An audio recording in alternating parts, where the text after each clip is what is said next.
Puno ng pag-asa ang ulan, hitik sa kasaysayan.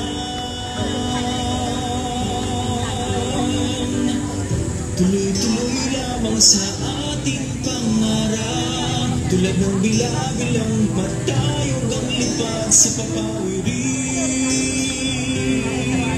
Tayo ay umangat. Ang ating bayan may iba't ibang kultura, tikas na yaman. Sa ilang daan na taon, minahal ating pinahalagahan.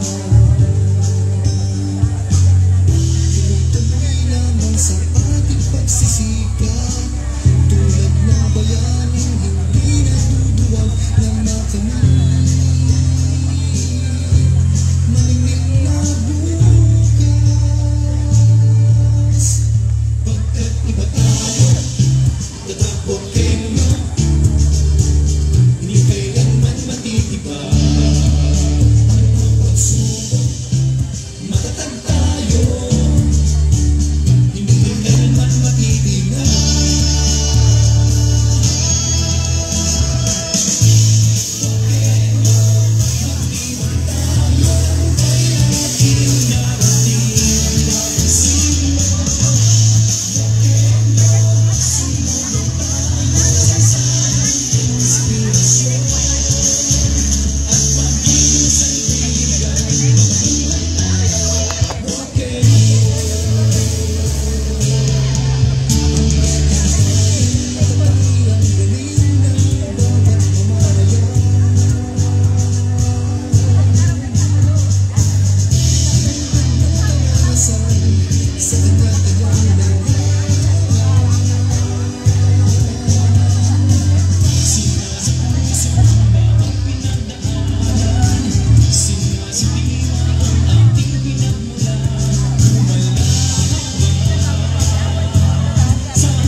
Isang maganda, malusog at ligtas na umaga po sa ating lahat.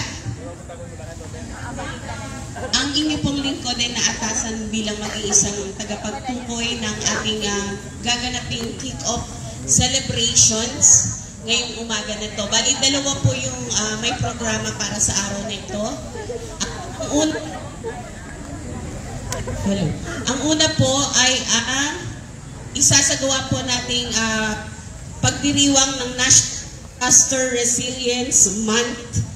So, ang NDR ay observe tuwing ng Hulyo na naglalayon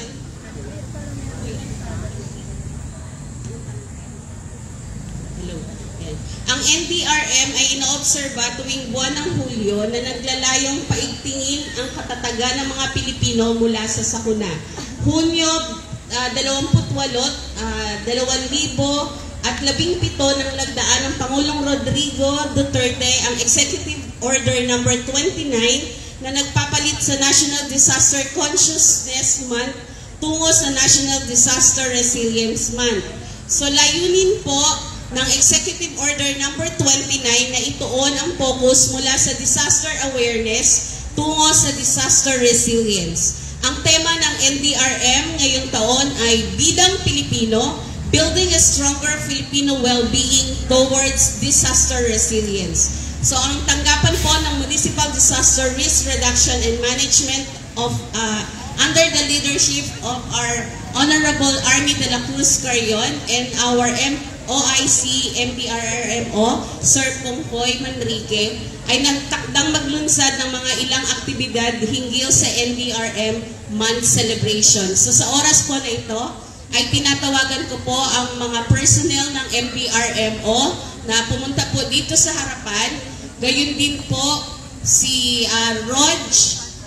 Mr. Rog Onte para po ipahayag sa inyo ang mga naiakdang aktibidades para sa celebration ng National Disaster Resilience Month.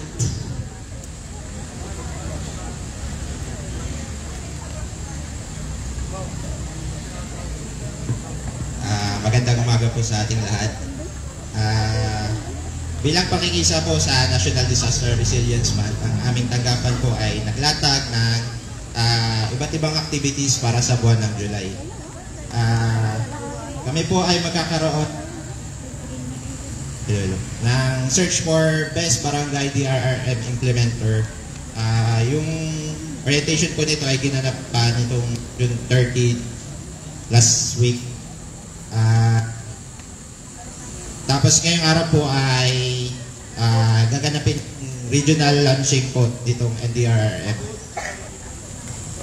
Sa July 5 po and 6 ay magkakaroon po ng Disaster Risk Reduction and Management on Health Orientation Planning and Workshop po together with the Municipal Health Office po at DOH. On July 7 po ay magkakaroon naman po ng Run for Resilience sa Buyabon, Santa Cruz po and Resilience sa Barangay Polo, Santa Cruz. Next po ay on July 10 po ay magkakaroon naman po ang opisina namin ng on-the-spot poster making and mobile photography contest kung saan po ay yung mga output po ng mga bata ay i-exhibit natin sa Casa Real on July 10 hanggang 26 na po. Then, magkakaroon din po kami ng Food for Work program sa 61 barangays on July 11 to 12. And on July 13 po ay meron din kaming simultaneous mangrove planting dito sa Balogo and Laylay. Ito po ay at target participants po namin dito ay mga barangay Fisher Fox and farmers po. On July 26 naman po ay dito na po mag-awarding nung sa poster making, mobile photography and best barangay DRR implementer contest. At sa July 28 po ay magkakaroon po ng first Marinduque Provincial DRRM Summit. Ilan po at magandang umaga. Maraming salamat, Rog.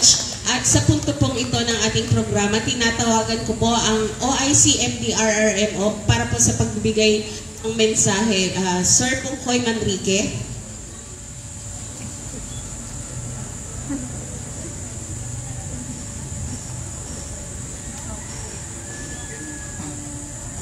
Magandang umaga po. Sana po makipag-participate tayo ngayong July Disaster Month po ngayon, Disaster Resilience Month. Alam niyo po kung bakit July napili ang Disaster Month? Dahil po ito ang nangyari Mount Pinatubo na kung saan ay napakaraming namatay. And then sunod-sunod na yun, yung mga pagbabaha sa Ormoc. Kasama na rin sa atin. Gusto bagay sa atin sa March nangyari yun, yung sa MacArthur. Pero ngayon pong July hanggang December, simula na po ito ng bagyo. Hindi ko po sinasabing magkakabagyo tayo. Hopefully, wag sa atin dumaan, pero maganda po tayong lahat. Magandang umaga po sa lahat.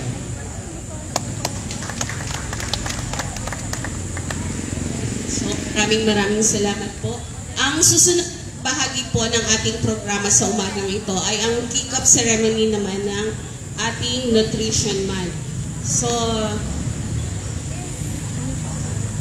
the National Nutrition Council or the NNC Technical Committee approved the theme for this year's Nutrition Month campaign, Healthy Diet Going Affordable for All. So the NNC Technical Committee unanimously agreed on the need to support efforts that will enable Filipinos to have greater access to healthy, safe, and affordable food. All are enjoined to share the theme and plan for activities in July and beyond to support the Filipinos to have access to affordable diet. So this morning po, naghanda po ng maikling programa ang ating Nutrition Office para po sa pagsasagawa ng kick-off celebration ng Nutrition Month for 2023. And with that, tinatawagan ko po ang ating pong Nutrition Officer para po sa kanyang opening remarks. Palakpakan po natin Ma'am Giselle Pearl Olympia. Magandang umaga po sa ating lahat. Parang kayo lang po yung busog. Magandang umaga po sa ating lahat. Ayan, excited na ba kayo mag-Zumba? Parang hindi. Pero bago tayo mag-Zumba, sasabihin ko po muna kung ano yung mga nakalatag na plano para ngayong buwan ng nutrisyon. So, ang Nutrition Month ay nag-focus, sabi nga ni Ma'am Grace, ay sa healthy diet at affordable. So, ano bang ibig sabihin nun? Focus po ng Nutrition Month na magkaroon po tayo o mag-consume tayo ng masustansyang pagkain na mura. Kaya, yung pong pagtatanim sa ating mga bakuran ay sana po ay bilang kawani ng gobyerno, tayo po ang manguna na magkaroon po ng sariling gulayan sa bahay or sa bakuran. Okay, so ano po ang mga nakalatag na programa para ngayong buwan ng nutrisyon? So magkakaroon po ng mga online contest. So nagsimula na po kanina ang aming Nutri-Quiz. At magsa-start din po ang Bento Snack Meals for Kids contest. So yung mga nanay na mag-prepare po ng masustansyang snack para baon nila pagdating ng pasukan sa August. So ipopost lamang po ito sa Facebook page at i-judge po ito ng MNC or the Municipal Nutrition Committee members. Okay? At ngayong buwan din po ng July, magkakaroon po ng judging ng masustansyang hardin sa barangay para sa hapagkainan community garden contest. Katuwang po ang Agriculture's Office. So doon po natin ito i-award sa culminating activity sa darating na July 28. Kasabay po ng Nutri Parade. Ano ba yung Nutri Parade? Approved by our LCE, magkakaroon po tayo ng parade kasama po ang mga empleyado ng ating munisipyo at ang mga national agencies dito sa ating bayan. Magkakaroon po ng news bawat isang opisina.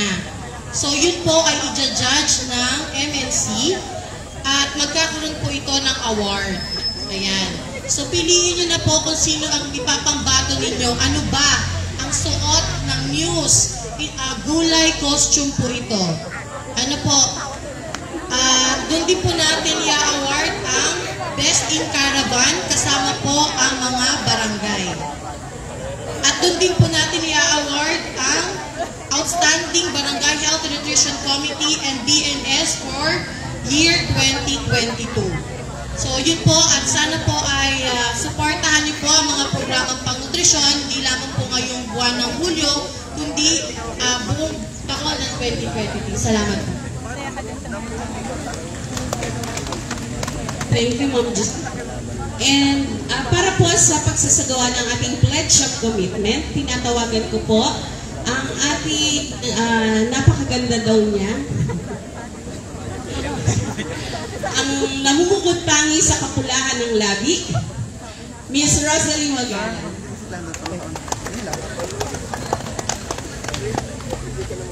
Itaas po natin ang ating kamay para sa 49th Nutritional Pledge. We representing the municipality of Buwak and citizen of the Republic, recognizing that unhealthy diets are the second leading risk factor for deaths and disability-adjusted life years globally, do hereby declare our love of the country and uphold the right of every Filipino to adequate food which is sufficient in quantity and quality and is acceptable in any given culture. Together, we do solemnly swear to advocate for the implementation of programs, projects, and activities that contribute to the achievement of Sustainable Development Goal number 2 of ending hunger and the attainment of the Philippine Plan of Action for Nutrition 2023 to 2028 targets. Foster dialogues with food producers, distributors, processors, and other food system supply chains actors to help food insecure households afford a healthy diet. Facilitate the conduct of nutrition education and capacity development activities for behavior change, including consumer empowerment to demand healthy food. Offer safe, affordable, and healthier food options to consumers. Replicate good nutrition projects in our community, organization, agency, and as individual. Apply nutrition behavior in our day-to-day lives. Develop policies or strategies to make sustainable healthy diet available, accessible, and affordable to all households. So help us God.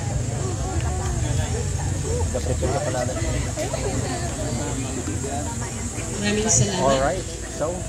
In addition po with the celebration of Nutrition Month and National Disaster Resilience Month, be known that the Presidential Proclamation number 764 signed on January 24, 2005 also declares the month of July every year as Police Community Relations Month. The PCR Month celebration aims to develop closer interaction between the police and the community in handling peace and order concerns. So with that po, tinatawagan natin ang kinatawan po ng Buwak MPS para po sa announcement po ng mga activities nila regarding po sa sasagawang PCR Month. Palakpakan po natin. Maraming salamat po. Isang malusog at mainit na umaga po sa ating lahat. Ang PNP po ay nagdiriwang ng 28 Police Community Relation Month Celebration. May tema po, serbisyo nagkakaisa para sa ligtas at maunlad na pamayanan. Meron po kaming mga activities tulad ng outreach program, feeding program, mga lectures, tree planting, coastal clean up. So yung iba po ay para madagdagan po kami activities ay nagkipag-ugnayan na lang po kami sa ibang department po ng ating LGU para po kami maka-join sa kanila.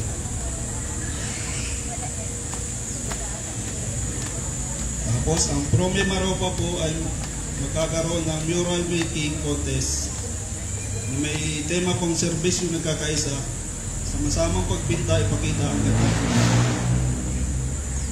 Ito po ay yung mga interesado pong sumali ay kailangan po ay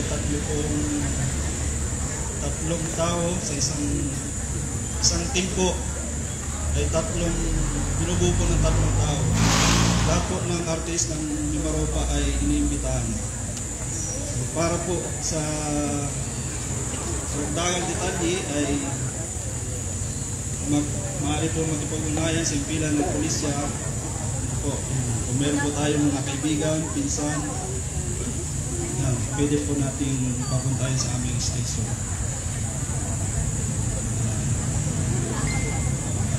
At saka po, binabati po pala yung aming bagong assign na Deputy Chief of Police Corporation, ano po, si Felix Ronald Armendera. Press na press po yan, galing sa schooling. Kasama po si PSSG Jeffrey Gutierrez at si PSSG Melody Pereda. At sila po ay, sabi nga daw po ay sila ay bakot ng mga academics at non-academics award yun po sa nakaraan na schooling nila. So, yun lamang po. Magandang umaga po muli. Service yung nagkakaisa po.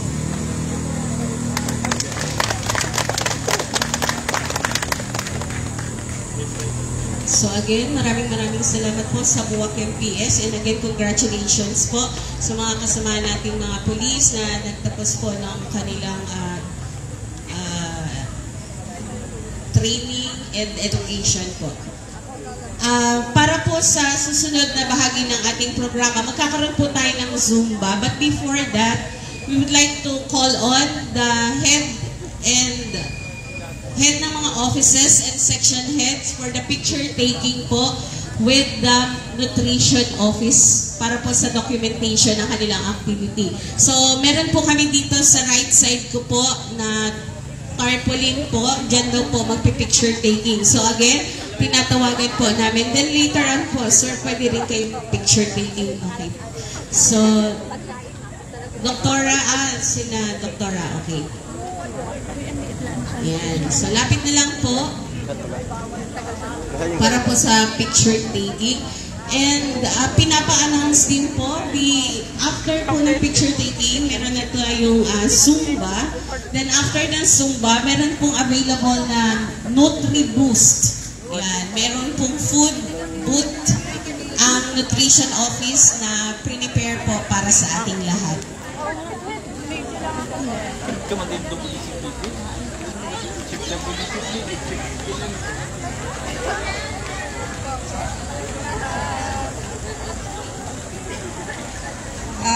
Good morning po. Bago po sa picture taking, ayun po mga tanggapan na nag-deadline po tayo dun sa renewal ng mga job orders. Baka po may mga sections pa at saka mga department na wala pa pong activity design na nai-submit sa Office of the Mayor o sa Human Resource Management section ay pakiabyad na po yung mga renewal ng job orders ninyo.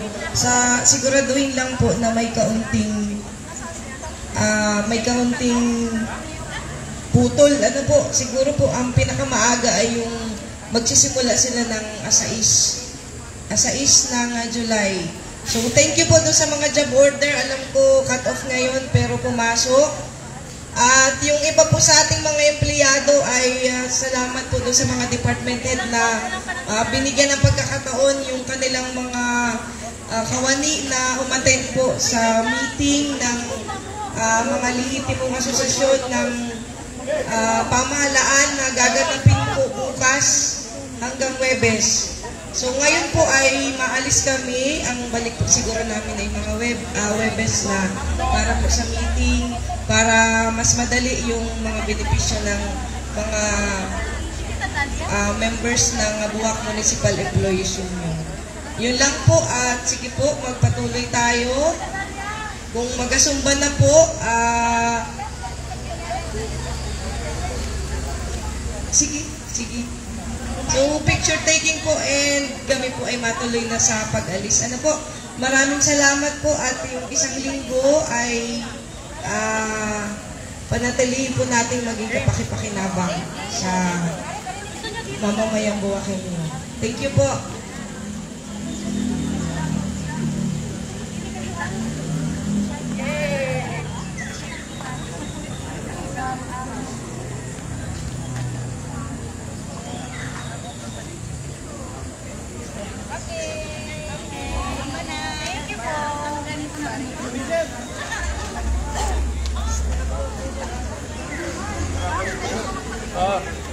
Sir.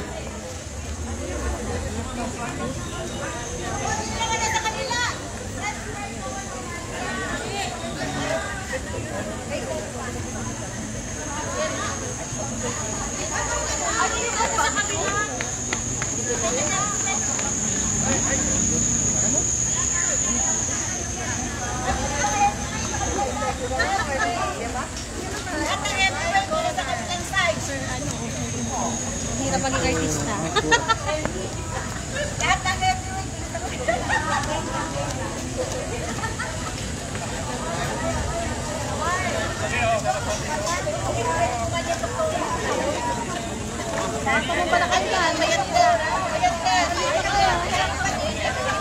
Wow, kitang-kita.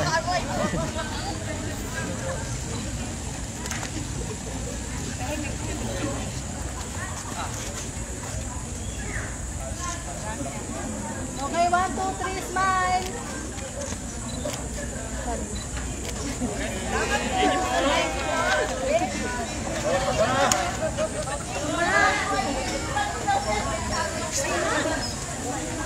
Sumpa na kita eh. Kasi bakit kita kumakuha ng...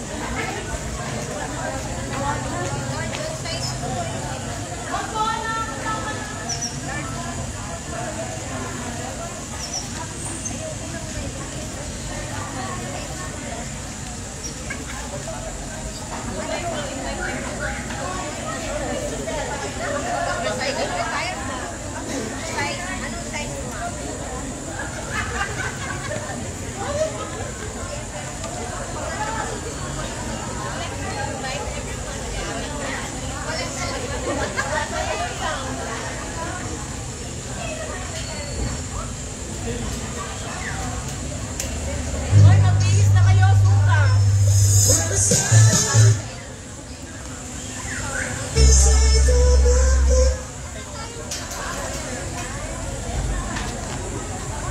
Wala nang magasuka.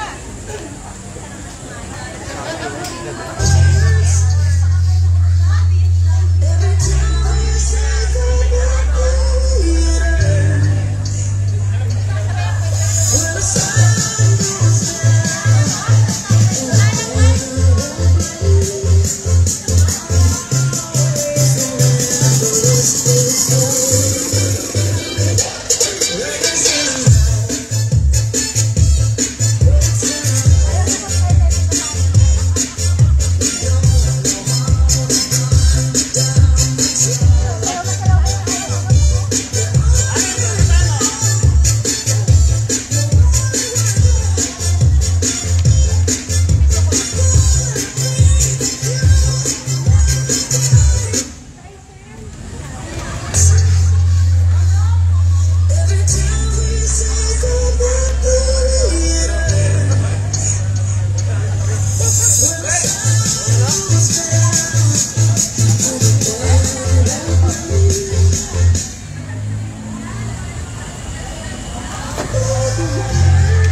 Go! Go!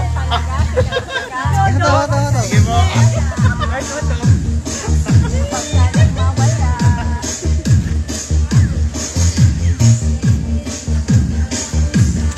Doktora.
Wala ko nagkasayaw.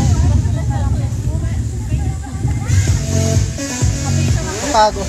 Ikaw naman ang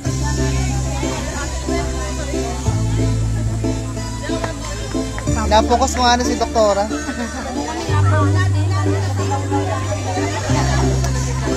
dalawang doktor dun. Sa taas.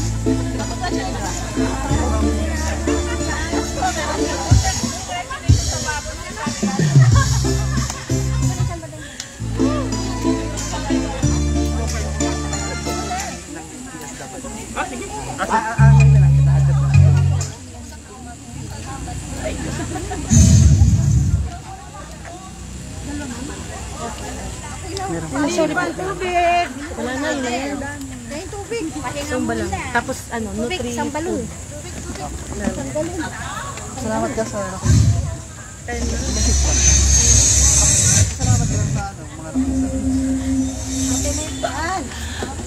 Hello po. So, nagpapasalamat po ako sa lahat ng nakisa sa kick-off ceremony ng ating Nutrition Month.